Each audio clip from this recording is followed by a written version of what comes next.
Okay, hello people.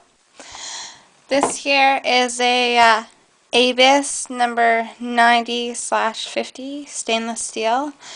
It's got no springs in it, and just open it here for you.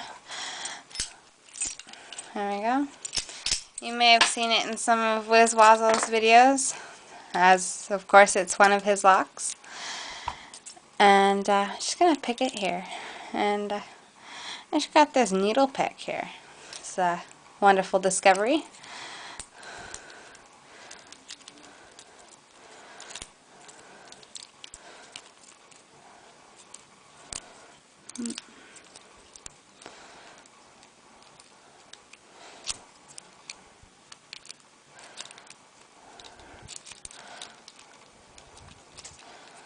There we go.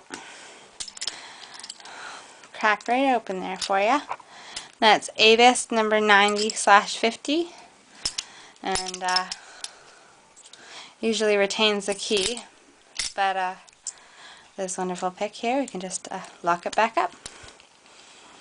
Thanks everybody for watching, and don't use lock picking for illegal purposes.